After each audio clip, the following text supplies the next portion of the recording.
All right. Well, hi Ryan. How's it going? Good, how are you? Doing very well. First of all, I'd like to thank you so much for taking the time to talk with us today. My name is Dorian, host of the Next Gen podcast, and it's really nice to finally meet you. It's always cool to after doing all this research to finally get face to face, or I guess like Zoom to Zoom with someone. First of all, can you introduce yourself and Ryan's Recycling for people who haven't met you before? So I'm 15 years old. I live in San Juan Capistrano, California, and I have two recycling companies and a nonprofit. Awesome. My nonprofit focuses on ocean education and awareness, and we also do beach cleanups and we teach like classrooms to kids about taking care of the planet. So starting off with Ryan's Recycling, can you give us, your quick origin story? Is there any story or specific experience that inspired your business? When I was 3.5 years old, my dad took me to the local recycling center for the first time, and I just loved it so much. I just wanted to keep recycling because it was just fun, and I got to spend time with my dad as well. So, having this idea well, I suppose not the full idea for the business at 3 years old, but having this inspiration, how did you turn this experience and this passion for recycling into a business? I just loved it so much, so I started asking my neighbors to save their recycling for me, and they loved it too. So they told their friends and their neighbors and their friends and their siblings. And then people just started hearing more and more about it, and it just kept growing and growing. And when did you start having those conversations with your neighbors? Almost instantly after my dad took me Wow. to the recycle center. Because I Wow. loved it and I wanted to go more often. So I asked them to save their recycling. That's awesome. And, what kind of role did your parents have in this? I'm sure you weren't just going solo door to door at 3 years old. How were your parents influencing your business and these initial conversations? Well, I did come up with it, but my parents just supported me, and like, of course, I couldn't drive at the age of 3, so my dad drove me around, and they just helped support me a lot. Right. And talk to me, after this initial experience, how did this become sort of a regular routine for you? How did you translate this into your everyday life? I don't know, we started going around to all over Orange County here where I live and picking up from people's houses, and they just donate their recycling for me, and yeah, we just do that every weekend now. Awesome. Very simple and very clean. Was it sort of difficult or scary, did you find, to sort of have these conversations with, I guess, not complete strangers, but your neighbors? No, not No? at all. Not I'm at all. I'm very social. I'm a very social person. So That is what I had next. I was going to say, do you consider yourself a social or brave person? But I guess see, I read your mind. I was going to say, that's how you know the interview is going well when you're answering the questions already before me.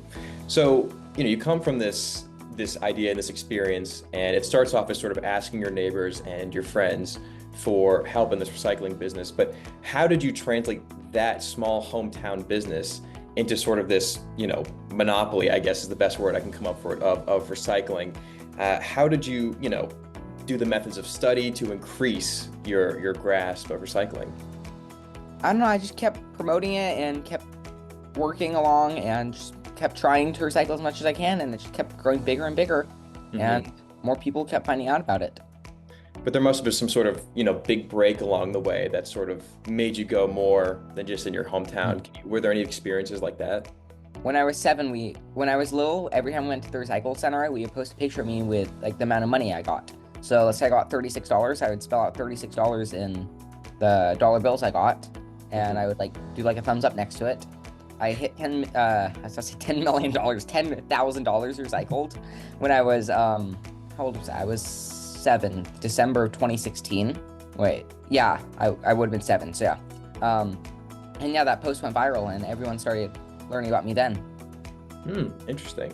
And, I'm sure it wasn't all butterflies and rainbows like making this business happen. What are some of the everyday challenges that you face with this business? People just thinking I'm not able to do it since I'm a kid, or people not caring enough. Hmm. Like, people throw their recycling in the trash thinking, not my job, someone will figure it out later. No Yeah. one will. That's fair. And that actually, you keep doing this, but you're taking my next question out of my mouth. I was going to say, being so young and, still being so successful, I guess you've answered this already, but can you talk a little bit more about, what people say about you or how you think people look at you differently because you're so young? People are either amazed or they don't believe it and they don't Mm, think it's true. Like, some people think I'm not able to do this, and some people think it's my parents and it's not me, but it is me doing it. It's all my idea. My parents helped me out with it. then some people are just completely astonished. Like, wow, I wish I could do that when I was that young. Which, guess what? You can. No matter what your age is. I started when I was 3. I'm now 15. So anyone can recycle. It's really easy. I like it. That's a great soundbite. Anyone can do it. Because, I've had so many guests that are, roughly within your age range, about a year or two in front or behind. And everyone says the exact same thing. They're either astonished or they just completely don't believe it. And a similar thing that's been complained about is they always think it's the parents. Do you ever find, do you ever take offense to that? I mean, how do you deal with this kind of criticism personally? I think it's funny that people, they think it's my parents and not me. It's like, no, it's me. I'm the water recycling. It's like, you could believe that, but look, I've recycled 2 million cans of bottles, so. Mm-hmm. I like that. Yeah, I saw that on your webpage. It's like the first thing that comes up are like the live statistics of cans, how many pounds of trash have been recycled and all that. I think we update that every week when we go to the recycle center. I love it. It's very eye-catching. It's definitely one of the first things. I think that's so cool. With all these young people that I've been interviewing, whenever I go to look up their page or their website, the websites are always the coolest thing ever, because I'm so sick of, these non-friendly to look at websites, but having the statistics right there, having this, cute younger picture of yourself, just it's very friendly, it's very sociable. So can you talk a little bit about advertisement and how you're kind of branding yourself as a young person in this field? I don't really do much of my advertising. My dad does, because he's a graphic designer, so he's good at designing things, good at posting things. But I know I'm on Instagram, Facebook, Twitter, or what is now X. I have my own personal TikTok account that I don't post on, but my nonprofit has a TikTok account as well. I'm on YouTube, so I'm on a lot of different platforms, just trying to share about what I do, recycling and beach cleanups. What have been some of the most significant lessons that you've learned, through this journey? You mentioned some people didn't believe in you, some people are too lazy to recycle and just end up throwing stuff out anyways. Can you talk about what you've learned through this journey, not only, as a business person, but personally? Definitely hard work pays off, for sure. I worked really hard and it did pay off. And that you could do this at any age. Just follow your dreams, follow your passions. I like it. So talk to me about the inner details of Ryan's Recycling. How do you inspire people to recycle more, and what are the full, sort of list of resources that you offer? So kind of what I inspire people, not even just here, but across the world, I tell them it makes a big difference. You could be saving an animal's life. If you don't recycle that can, it could end up in the landfill, it could end up in the ocean, river. I also tell people these facts. It takes 90 years for a can to break down, 600 years for a plastic to break down, and 1 million years for a glass bottle to break down. So if those end up in the landfill, the glass bottle's there for another million years. So if that also helps inspire some more people to recycle as well. It's wow, that water bottle I just drank out, if I threw that away, it's going to be on this planet for another 600 years. Kind of blew my mind. That's all the plastic that's on Earth right now, or all the plastic that has ever been made is on Earth right now still. None of it's gone. Because plastic is so new, it has not been 600 years yet. So every single piece of plastic that's ever been made is still on Earth today. Great statistics to have up the top of your head. I'm sure you just shocked a few people at home that didn't know that. That's so interesting. And when you started out versus now, can you walk me through sort of a timeline of when you introduced, at first it was just asking your neighbors to recycle versus everything you offer right now? What were some of the big stepping stones in, not only education, but organizing these beach cleanups? For the beach cleanups, my dad, he's a graphic designer, so he makes flyers and he posts stuff about it. And I try telling a ton of people at school. My school advertises it. I get a lot of youth, scout groups and stuff to come out. People who need service hours. So I get a lot of people to come out to our cleanups. And yeah, we pick up a lot of trash as well. I just had a big beach cleanup with the Anaheim Ducks and the LA Kings, the hockey teams here. And we picked up 422 pounds of trash off the beach. It's an annual cleanup, so last year we got 850, so not as much as last year, but still, it's quite a bit. That's crazy. And, you're constantly changing it up, whether it's the beach cleanups, it's the small town things, it's, information online. What do you have planned for the future? How do you keep mixing it up? How are ways you're going to keep innovating the recycling game and inspiring young people to keep recycling? That's a good question. I don't know. I would just keep educating more people, invite people to my beach cleanups, like my nonprofit goes to classrooms teaching kids about taking care of the planet and recycling. Like continue doing that. This summer we're working on getting a second grade program going. Because right now we have a third, fourth, and fifth grade program for kids in those grades. Mhm. So this summer we may have a second grade program ready for next year. I like it. And, I guess you sort of just touched on this now, but can you talk a little bit more about the personal impact that your, business has had on your community around you? Do people like recognize you in the community, like, thanks for the recycling? Do people, stop you in the street ever? And how has that influenced you? Especially you're still in school. Do people know you kind of as like the recycling kid? Yeah, that happens quite a bit. And yeah, in school people do know me. People think my last name is Recycling. Like they think my name is Ryan Recycling or Ryan Recycles. I'm like, that's a wonderful name. I don't know. It might be time for a rebrand, an official name change. Yeah, I may have to change my last name to Recycling. Dedication to the brand. I like it. And if you could say on a personal note, what have been some of your favorite successes in the business so far? What are moments where you look and you're like, I've done something amazing? Probably recycling 1 million cans of bottles and then recycling 2 million. Yeah. I hit 2 million last summer. I like that. I think it's very, unique because you have the specific stats. Like with a lot of the people that I interview, there are charitable organizations, but there are also a lot of like products and clothing brands and stuff like that. But for you to have such a quantifiable amount, I think like really speaks volumes. And I think it helps, not only me, but people who are inspired in your story really understand just the impact of the work that you're doing. It's really crazy.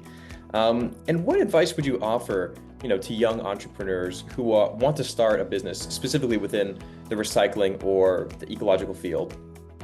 Just start small. Every little bit makes a big difference. Like for like recycling, like me, you don't have to recycle like crazy like me. Every little bit makes a big difference. I just happen to really like it, and I just want to keep doing it.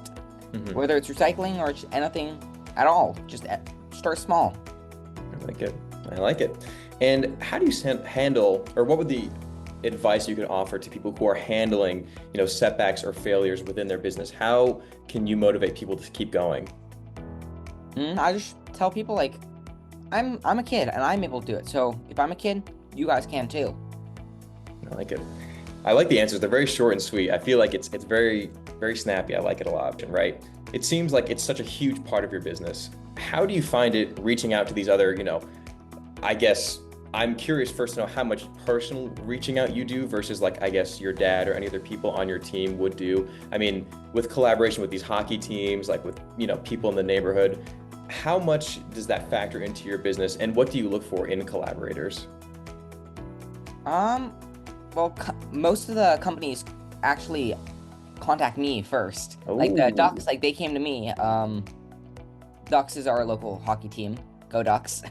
And then the Kings also came to me. So, and like a ton of like clothing companies like H&M, Old Navy, like they came to me. I did photo shoot in very, very end of Long Island in Montauk at the very end.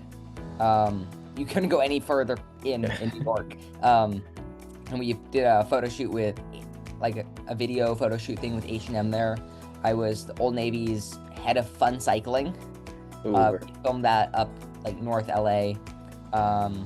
I've done stuff with Mack Trucks, Apple, Dell.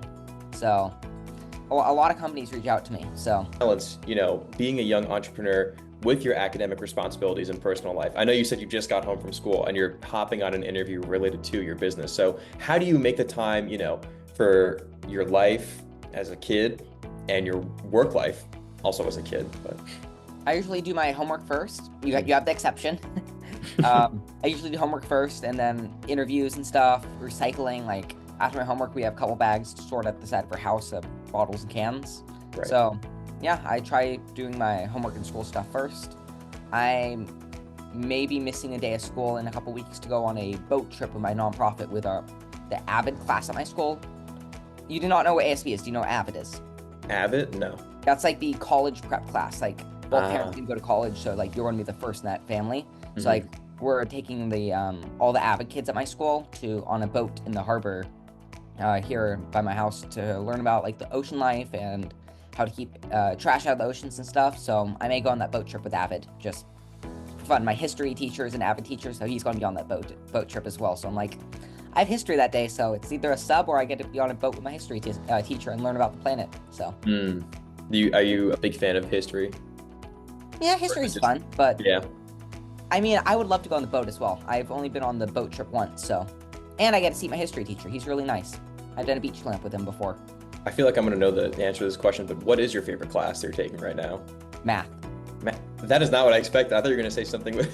I knew you were going to do that. I knew you were going to trick me here. Math. Yeah, I'm in algebra too.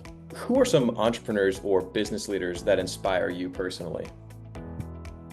Well, my dad, of course. He has his own graphic design business, so, and he sells t-shirts online that he designs. And he also does recycling, so I would say definitely my dad for sure. I like that. So I feel like that's a very common answer with the people I interview. That's really sweet. What's one fun fact about you that most people don't know? I collect coins. I like collecting coins. That's I have a big coin collection. That's really interesting. What's the oldest coin you have from there?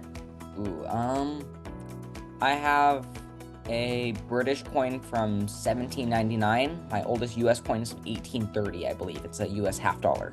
That's sick. That's such a cool fun fact. My favorite foods is also, can you try guessing what my favorite food is? Trying to think of like a nice, sustainable, something like seaweed. I mean, you have the great, I mean, it's popular in this country. Ramen, Japanese. An interesting fun fact. Another one. Like, is there a specific brand? Are we doing like the cup noodle? Are we doing like? I mean, I'm down for Marachan, but like, I liked it. I mean, like actual ramen is nothing to top that. My favorite ramen place ever. I've had three amazing places. Mm-hmm. Here, it's no longer here in San Juan where I live. A place called Ramen Shack. Their ramen, top ramen I've ever had. We have 9 styles here as well, and then in Germany. I don't know whether I was starving, I was really sick, or it was the best ramen ever, but it was amazing. I'm a sucker for ramen. German ramen though, that I feel like that really catches me off guard. That like is not something that I would expect. It was good though. I might just be, you might have been jet lagged, but you know what? It's your You choice. never know. It was delicious though. And if you could describe yourself in just one word, what would it be? I came up with this. I have this word that I came up with the other day. I'm trying to remember what it was. Trying to think of what the word is. It's like a recyclopath. Oh, that's sick. That is so. I was thinking like maniac. I'm like, no, it's recyclopath. Recyclopath. I like that's the easiest merch I've ever seen ever. Like, get the t-shirts made immediately. Recycler, psychopath, recyclopath. I like it. And you have to do like, have you ever seen those shirts where they have like the fake dictionary sort of like definition underneath? It's like someone who's obsessed with that. You hop on that. We need to do You that. cut of the profits. So, we've looked at the past. We've looked at like, sort of the beginnings of Ryan's Recycling. We've looked at what's currently happening. So now looking into the future, right? Where do you see Ryan's Recycling in the next 5, 10, however many years? Even larger, maybe across the whole country. That's it. Any, I guess it sort of leads into my next question. Are there any new projects that you're sort of undergoing in order to grant that expansion? Is there anything you're looking to build specifically that could make you nationwide, global even? Maybe my nonprofit cleaning up beaches all over I would say the U.S., but all over the world, because I did a beach club in Ensenada, Mexico last year. We're going to go do that again in a couple weeks. I have another company called Recycle from Home. We pick up and pay residents of certain cities here in Orange County where I live. So maybe we'll get that across the U.S. at some point. But who knows? But for Ryan's Recycling, at least, maybe recycling 10 million cans and bottles. I like it. And, with the summer coming up, you'll be sort of free from the shackles of school for a few months here. What sort of plans do you have for Ryan's Recycling in these next upcoming summer months now that you have more free time? Definitely more beach cleanups, picking up for more customers. During the day, I go to work with my dad at Recycle from Home. He helps manage that company for me while I'm at school. So usually during my days off, I help out there, help process the recycling, help sort. I don't know. I just find recycling so much fun. If I'm not at school, you'll find me at the recycle center. That's awesome. As someone who's been so successful within the recycling industry, what are some of the trends that you see, and how does the role of sustainability evolve? And also, what role do you play in that? What role do companies and community cleanups play in the future of recycling? Well, the more companies there are that's caring about the planet and cleaning up the beaches, the better the Earth is going to be. More trash are going to get picked up. Less trash will be in the oceans. Less pollution. less single-use plastic getting emitted into the hands of people. Like when we were in Germany, I noticed they had not a lot of plastic, and like I know they had like instead of having soda bottles, they had soda in glass bottles, like the Mexican sodas. There they had that as well, Right. which are recyclable. And in like what I like so much about Germany is they have the 25 euro cent fond, so that's like 25 cents. So a fond is like the money you pay for the container that when you take it back to the recycle center, you get it back. Here in California, it's called CRV, which I think that's what it's called across the US, cash refund value. Yes, yes. Yeah, I like that in Germany as well. I think even across Europe as well, because here it's 5-10 cents. Germany, it's 25 cents, but euros more, so like 30-35 cents for US per bottle. Like, oh my gosh, that's a great incentive. Yeah, yeah. That's really interesting. And I guess, I mean, I didn't have this question written down, but now I'm curious, what are also some of the trends that you see in recycling outside of the US? And how is the US, I mean, obviously we're not doing well in terms of our overall recycling and household, just, house to house recycling. But what are some of the trends that you see in other countries that we could probably bring to the United States? Europe is on top for sure. Sweden, I believe. I think it's Sweden. The Swedish people. I'm not 100% sure what they're called, but if you're from Sweden, you are doing amazing at recycling. They are the best recyclers in the world by far. I've read about this a lot, but I know they recycle almost everything. I believe across most of Europe, there's a law saying you have to recycle or you'll get fined, which I know that's the same thing here in California, that you have to recycle, but we aren't as strict as Europe. I kind of wish we were, though, because that would help people to recycle. Like, right. If you throw a bottle in the trash, $2,000 fine. Makes a lot of sense. Like, I wish we did that. Like, that would get so many more people recycling, so much more recycling out of our landfills and oceans. Like, why doesn't everyone do that? Yeah, it's unfortunate. But, how can individuals and communities make a meaningful impact on environmental issues, like in their daily lives?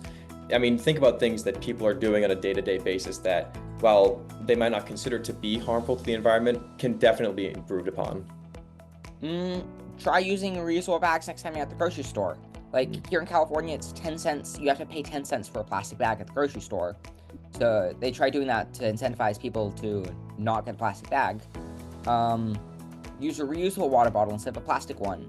If you're on a walk or you're at school, if you're at work, anywhere really, and you see trash on the ground, even if it's not yours, pick it up. It makes a big difference.